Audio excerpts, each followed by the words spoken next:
Good evening, Mr. and Mrs. America and all the ships at sea. Please allow me to mention a name, Julius Malema. Ever heard of him before?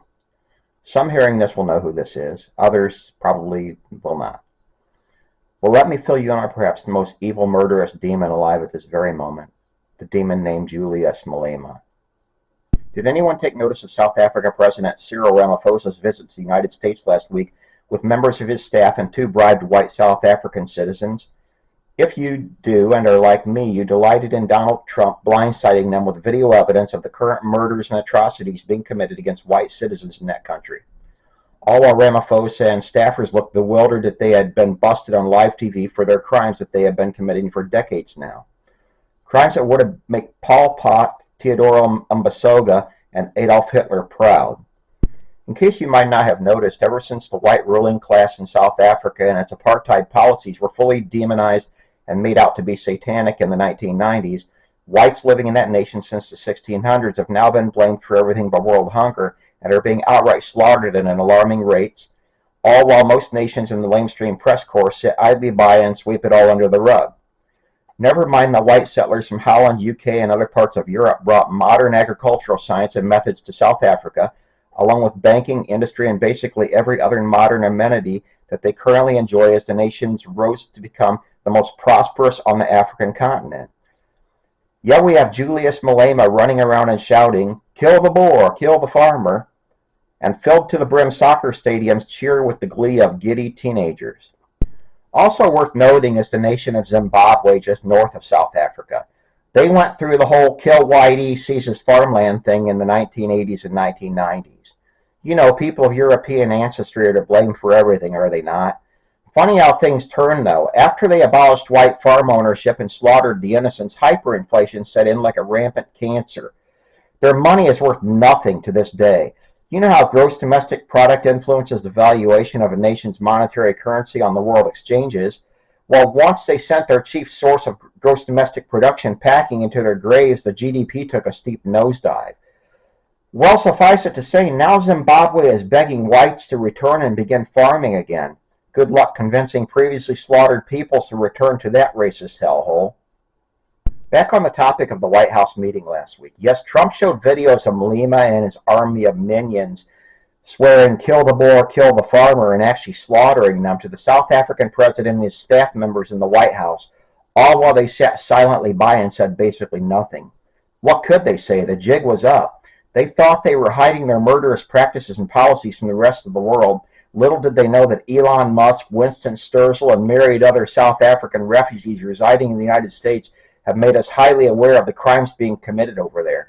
No thanks to the heinous U.S. media corporations who criminally silence anyone speaking out about crimes committed against white people. These felons all have an agenda, and a vile one at that. Suffice it to say that Ramaphosa and Malema are the closest of friends, and their relationship can be compared to that of Hitler and Himmler in the 1940s. Does that paint an accurate enough picture of the beast Julius Malema for you? Before progressing any further, it also needs to be addressed to elephant in the room. Racism, nationalism, self-preservation, whatever you want to call it, exist in every nationality, skin color, and ethnic group of people that ever stood upon the face of this planet. So for the woke left and its BLM servants, newsflash, yes, there have been racist and bigoted people of what is called Caucasian ancestry throughout the annals of human history, and so have there also been racist and bigoted people of Mandarin, Zambian, and even Potawatomi ethnic groups, among so many others guilty of the same actions. Travel to China and you will see dark-skinned Africans spat upon by the Chinese, along with signs saying no Filipinos allowed on the doors of restaurants and stores. So eye-opener for some, there are and have been racist nationalists of every skin tone and nationality since the beginnings of time. This puppet is by no means rationalizing or making excuses for horrendous crimes having been committed in any particular ethnic group. No, in fact, you will see that the entire purpose of this video is to point out their horrendous wrongs, and especially those of one Julius Malema from South Africa. Malema came up in a time of white separatism in South Africa, similar to the Jim Crow South United States of America, where different ethnic groups of peoples were purposely kept separated from each other. Now, before going any further, I'm going to ask some questions that need to be addressed. Since when did it become a crime to have people of Zulu heritage living in one area and people of Dutch ancestry living separately in another area? Same goes for the United States of the pre-1960s era. Why was it automatically a bad thing that children of African ancestries went to schools that children of European or Asian ancestries did not? You see, the common thinking among many non-whites seems to be that whites, by naturally socializing with people of like ancestry, are somehow committing egregious wrongs and even crimes. Where and when did that reasoning come along, and who deemed it the proper method of judging all of humanity? I've done a video a number of months back on the fallacy of e pluribus unum, and perhaps it needs revisited here. Why does New York have a Chinatown? Why does Chicago have its Polish district? Gasp! You mean that people of like ethnic backgrounds and beliefs are naturally drawn to each other? Wow! Mind blown. Okay, back on topic, folks. Julius Malema came up in segregationist times, ones where many non-white South Africans suffered in poverty, and it quickly became fashionable to blame the white ruling class for all problems and maladies. So after intense political and economic pressures on the South African government, apartheid met its end in 1994. So the African National Congress rose up as the leading political party in that nation, and Nelson Mandela became its new president. Great, awesome, hallelujah. Or was it to be celebrated so after all? You see, while it became fashionable to hate the white man and blame all your ills on him, we quickly witnessed how skin color alone does not make a good ruler or ruling class. That nation has fallen into ruin over the 3 decades plus since the fall of apartheid, and there a white man to blame. Or is there? Aha! You see, while Rome was falling all around him, having daily blackout periods because of rampant African National Congress corruption, Julius Malema had to keep the boogeyman front and central. Who else to blame but the white settlers and their descendants who had arrived 4 centuries prior?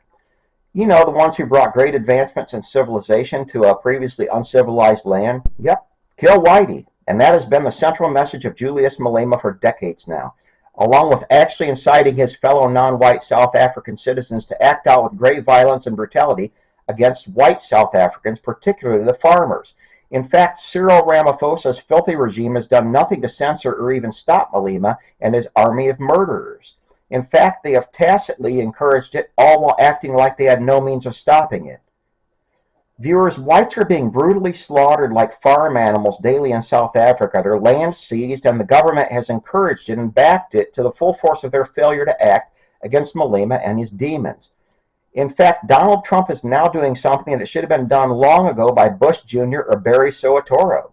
That is to offer South African white refugees status to emigrate to the United States in order to escape their imminent murder at the hands of Julius Malema, Cyril Ramaphosa, and their millions of demons bent on total destruction of the white race in that country. Please take a look, viewers, at the collective outrage at the slaughter of human lives during World War II. Why is it that human lives were sacrosanct during that era but are not since? Why was there no international outcry when Mao Zedong was slaughtering Chinese by the millions, Pol Pot was killing Cambodians like there was no tomorrow, and Julius Malema murders whites like the demon from hell that he is? I would also love to know why our supposed allies in the Western world sit idly by and watch it all go on.